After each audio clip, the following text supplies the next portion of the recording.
최근에 일본 국채 금리가 급등하는 와중에 미국 국채 금리도 덩달아 상승을 했고요. 또 미국 같은 경우도 지금 감세한 추진을 하고 있잖아요. 그래서 이 두 나라 국채 금리가 동반 상승하는 모습도 굉장히 이례적인 그런 부분이었는데 두 나라 모두 국가 부채 비율이 아까 앞에서 보신 것처럼 적지 않고 네, 200%, 100%. 네, 네. 네. 그다음에 재정 적자 규모도 두 나라 다 6%를 넘고 있잖아요. 그러면 네. 둘 다 이제 이자 비용이 높아지면서 정부들이 좀 힘겨울 것 같은데 시장에서는 일본보다는 미국이 더 긴장하고 있다는 얘기를 하고 있어요. 네. 이유를 좀 설명해 주시죠. 네, 무엇보다도 미국과 일본 다 빚이 많은 나라이긴 하지만 둘의 상황은 어떻게 보면 너무나 다릅니다. 네, 어떻게 다르다고 봐야 되죠? 일단 순대외 금융 자산을 보시면 일본은 대표적인 부자 국가입니다. 그러니까 해외 투자한 게 많은 거죠. 외국인이 자기네 나라 투자한 것보다 해외 자산이 많기 때문에 옛날부터 부유한 그런 나라이고요. 네. 미국 같은 경우는 대표적인 순채무국입니다. 그렇죠. 그러니까 뭐 사실 워낙 그 외국인들이 미국에 투자를 많이 해놨기 때문이긴 한데 사실 뭐 그게 이제 그 미국의 기축통화로서의 숙명이다라고 얘기도 하죠. 네.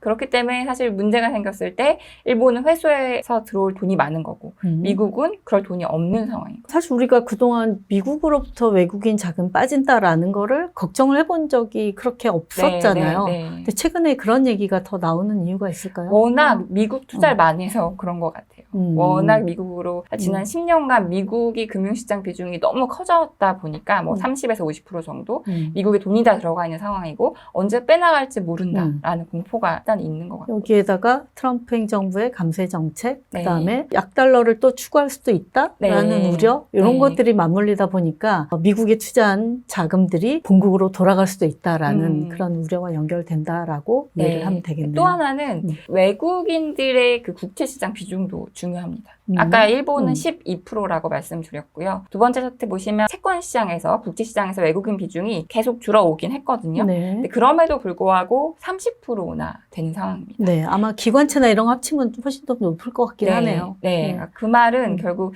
일본은 문제가 생겼을 때 회수해올 돈은 많고 회수해서 나갈 돈은 별로 없고 미국은 문제가 생겼을 때 외국인이 빠져나갈 돈은 많은데 밖에서 뭔가 가져올 돈은 별로 없는 상황이다. 그러면 만약에 일본 투자가들이 미국 채를 팔고 일본으로 돌아오면 그 돈들은 다시 일본 국채를 살 거니까 일본 국채 금리는 좀 안정이 될 수가 있는 거고 반면에 미국은 똑같이 부채는 많이 지고 있고 감세를 추구하고 있지만 외국인들이 빠져나감으로 해서 금리가 더 올라가니까 재정 부담이 더 커지는 악순환을 우리가 좀 경계를 해볼 수는 있을 것 같으네요. 빚은 똑같이 많지만 둘은 재무 구조가 너무 다른 나라다라고 정리해 볼 수 있을 것 같습니다.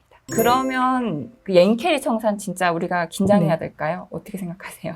분명히 지금도 국제금융시장에서 중요한 어떤 트레이딩 기법으로 사용이 되고 있고 엔캐리 청산이 이루어질 경우 시장에 미친 영향은 적지는 않을 겁니다. 그런데 이제 저희가 기억하는 엔캐리 청산의 공포 이런 거를 얘기하기에는 과거와는 포지션이 일단 굉장히 다르다라고 봐야 될 것 같습니다. 과거 이제 컸던 사례가 98년 롱텀 캐피탈 사건이나 앞서 보신 것처럼 2008년 금융위기가 있는데 그 당시에는 엔화를 빌려서 다른 나라에 투자하는 거래가 워낙 광범위하게 시장이 겁없이 달려갔던 시기였습니다. 이제 왼쪽 차트 보시면 그 이전 건 제가 데이터를 못 구해서 여기 이것만 보여드리는데 금융위기 전에 엄청나네요. 그렇죠. 엄청난 쏠림이 있었다는 거. 엔화를 빌려서 다른 데 투자했던 게 거의 안 하면 바보와 같은 그런 상황이었다. 그때는 사실 투자해서 수익 나는 자산들이 워낙 많았어가지고. 그렇죠. 그렇죠. 그렇기 때문에 그 구조가 깨졌을 때 후폭풍이 이제 엄청나게 컸다라는 거를 생각을 해볼 수가 있는데 지금은 금융시장 규모도 엄청 커지고 가격이 많이 오른 걸 생각을 해보면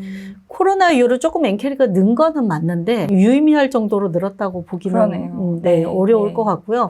오른쪽 차트를 보시면 이거는 결국은 엔화 약세 배팅이랑 같이 맞물려야 더 파급 효과가 큰데 올해 들어와서는 오히려 강세 베팅하고 있네요. 네, 엔화에 대한 강세 베팅이 훨씬 더 역사적으로 높은 수준으로 올라와 있기 때문에 시장이 엔화가 약세로 갈 거라는 그런 믿음도 지금은 별로 없고 오히려 엔화 강세에 대한 기대가 더 큰 상황이기 때문에 소위 쏠림 규모가 굉장히 적고 레버리지도 크지 않고 그렇기 때문에 일단 위험자산 가격 하락과 엔화의 강세라는 그런 공식은 유효하지만 강도는 굉장히 좀 마일드할 것 같다. 이렇게 예상을 해볼 수가 있습니다. 네, 저희가 준비한 내용은 여기까지입니다. 환율 관련해서 궁금한 내용 있으시면 적극적으로 댓글 부탁드리도록 하겠습니다. 그럼 다음 이 시간에 또 봐, 환톡!